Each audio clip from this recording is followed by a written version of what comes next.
Florian Balzo, bonjour. Alors vous êtes le Tourangeau de l'étape, vous venez de Tours et vous êtes membre du bureau de l'association des sommeliers du Val-de-Loire. Un programme. Tout un programme, effectivement. Je suis revenu de Marseille où j'ai travaillé pendant 3 ans chez Gérald Paseda, un restaurant 3 étoiles Michelin. Et je suis revenu sur mes terres d'origine, sur la vallée de la Loire, et je suis devenu membre du bureau à part entière puisque je suis secrétaire dans ce bureau depuis cette année, depuis mars de cette année. Vous n'avez jamais fait de passage en Rhône-Alpes, vous? Si, j'ai fait un petit passage ici en Rhône-Alpes, 3 ans chez Georges Blanc à Vonas. J'étais commis sommelier avec Fabrice Sommier.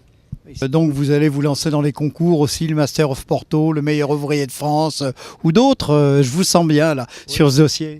Écoutez, j'ai déjà participé au meilleur jeune sommelier de France. J'ai fait une finale de meilleur jeune sommelier de France en 2007. Et puis depuis, on s'est consacré à la carrière professionnelle en laissant un petit peu de côté les concours. Et puis là, on va relancer la machine pour aller faire le meilleur ouvrier de France.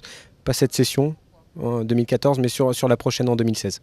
Les sélections seront en 2016 et la finale en 2017. Oui, puisque c'est tous les 3 ans. Redites-nous où vous êtes actuellement professionnellement. Alors, je suis au restaurant Thierry Drapeau, au logis de la Chaboterie. C'était en Vendée, c'était au sud de Nantes, à 30 minutes environ de Nantes. Un restaurant 2 étoiles Michelin. Voilà. Alors, votre présence, on peut se demander pourquoi vous êtes ici à Lyon au Club des professionnels du vin. C'était pour revoir Fabrice Sommier. Retrouver Fabrice, forcément, puisque c'est lui aussi qui m'a formé. Le fait qu'il ait eu le titre de meilleur ouvrier de France fait que ça a été pour moi un élément décisif pour venir à Vona. Et puis pour apprendre aux côtés de Fabrice, c'est quand même génial. Voilà, on est aussi depuis, je pense, un peu plus que des simples collègues. Il y a une vraie relation d'amitié et puis on l'entretient. Alors, que pensez-vous de cette édition lyonnaise du Club des professionnels du vin?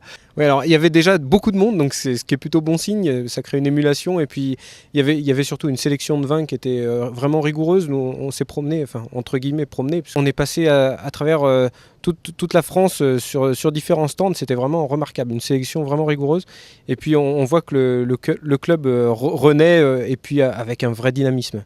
Sachant que moi j'ai connu le club il y a déjà quelques années quand j'étais dans Aslera, j'avais dû faire le Club des professionnels du vin il y a 4 ans, c'était au même endroit, mais bon ça a bien évolué. La section est beaucoup plus rigoureuse et puis il y avait aujourd'hui beaucoup de monde.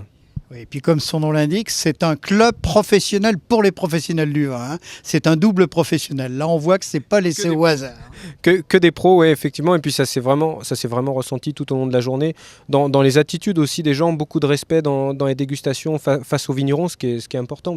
L'actualité de la sommellerie dans le Val-de-Loire. L'actualité, elle est délicate puisqu'on avait une association qui était, je dirais, presque en fin de vie avec très peu d'adhérents. Donc on est vraiment, avec le nouveau président Christian Péchoutre, en train de relancer l'association.